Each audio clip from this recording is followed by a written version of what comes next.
Et voilà. Bon, après cette mise en jambe, maintenant je vais expliquer ce que c'est le deuxième coup de gueule. D'abord, je vais boire un petit coup.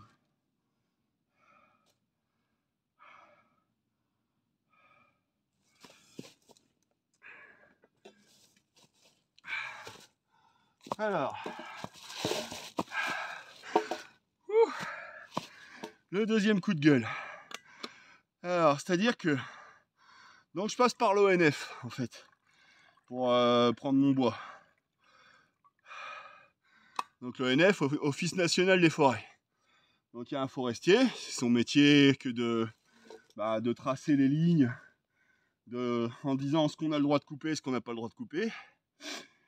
Et il y a une règle quand on fait du bois, c'est que on a le gros, donc c'est ça ce qu'on paye, et la charbonnette, c'est gratuit. Et du coup, donc la charbonnette, c'est tout ce qui est la taille du poignet et en dessous. Et du coup, moi, c'est vrai que je suis un petit peu un enculeur de mouche. C'est-à-dire que, vu que c'est gratuit, hein, je vais pas me priver. Donc moi, je fais ce qu'on appelle tailler fin. C'est-à-dire que pour moi, tout ce qui est branche droite en 1 mètre, même de ce diamètre-là, limite presque, oh, c'est un peu fin ça, mais bon. En gros, c'est ça l'idée, quoi. Plus fin possible, moi je récupère tout ce que je peux. Ensuite, je vais pas récupérer les fagots de branchettes, de brindilles. Bon, ça je peux pas, ça sert à rien. Enfin, j'ai pas ce qu'il faut pour le stocker en plus. Ouais. Mais le problème, c'est que d'une année sur l'autre, les façons de calculer ça, elles peuvent différer. Et moi, quand je l'avais fait la première fois, c'était pas le même mode de calcul. C'était, je mettais ma charbonnette d'un côté, ça il me la comptait pas, et je faisais mes tas de bois de l'autre, et ça il me le comptait. Donc on a le droit, en gros, hein, j'explique, on a le droit à 30 stères par an, voilà, individuellement. À la mienne. Et donc, là, cette année, ça a changé. Cette année, on a le droit donc à 36 stères, tout mélangé, et il déduit 6 stères de charbonnette. Il considère qu'il y a, je crois que ça fait 10, 20%, je crois, de charbonnette. Enfin, voilà. Donc, voilà, il déduit la charbonnette. Et bon, faut dire que, en général, les gens, ils aiment bien faire le gros, parce que ça va vite, c'est facile, c'est rapide. Et la charbonnette, ça les fait chier, ils laissent tout sur place. Donc, c'est un petit peu la façon de faire habituelle, quoi. C'est les gens, voilà, ils en font un petit peu, mais vite fait.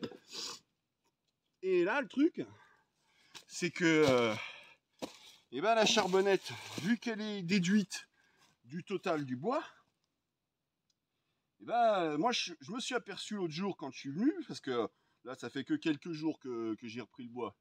Y a la distribution, elle s'est faite mi-novembre, et la distribution des parcelles par le forestier, ça s'est fait mi-novembre, et donc je suis venu commencer là il y a quelques jours, là, il y a une petite semaine à peine.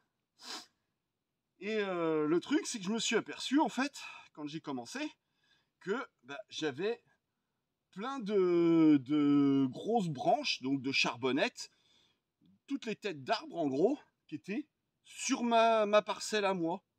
Mais en fait, c'est celle de la parcelle d'à côté. Ils se sont pas fait chier, ils ont fait tomber leurs arbres, ils ont débité les troncs, les grosses branches, les plus grosses, et toute la charbonnette, tous les branchages, ils m'ont tout laissé en vrac de mon côté. Voilà, respect, quoi. Donc non seulement vis-à-vis de moi, c'est pas me respecter, parce que ça veut dire, les gars, ils considèrent que c'est à moi de faire le ménage derrière eux. Hein, si jamais moi je le fais pas, c'est moi qui vais passer pour un connard auprès du forestier, vous voyez, que je laisse une parcelle dégueulasse et compagnie. Mais en plus de ça, c'est des escrocs, parce que comme ils font pas de charbonnette, ça veut dire que eux, ils vont se faire déduire de leur gros bois, une partie de leur gros bois, comme si c'était de la charbonnette.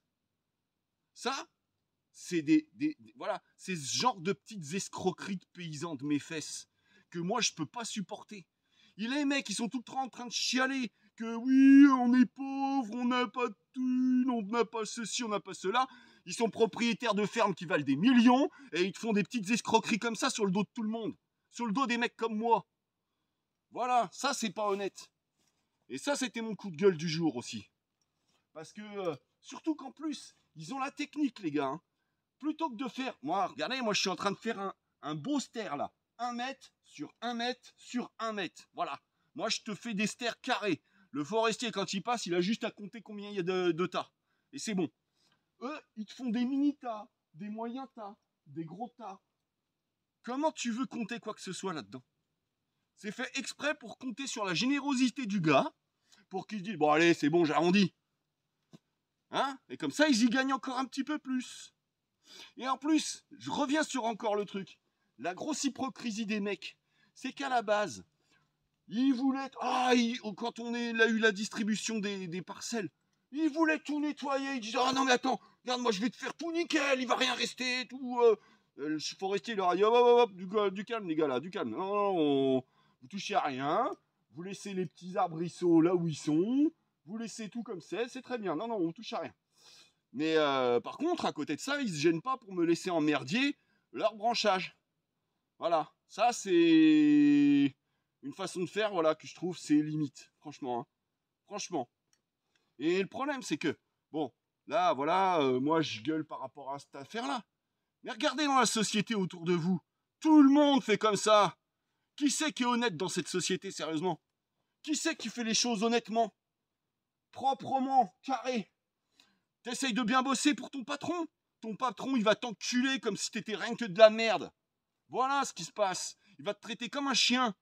Il va te dire que oui, mais bon, tu pourrais en faire un peu plus, un peu mieux. Et ensuite, ils vont se demander comment ça se fait que, en payant les mecs au SMIC, moi je comprends pas, ils trouvent moyen de se barrer, ils sont même pas loyaux envers leur cher patron d'amour. Va niquer ta mère, cher patron d'amour. Voilà ce que j'ai à dire. Le truc, c'est que tout le monde fait comme ça.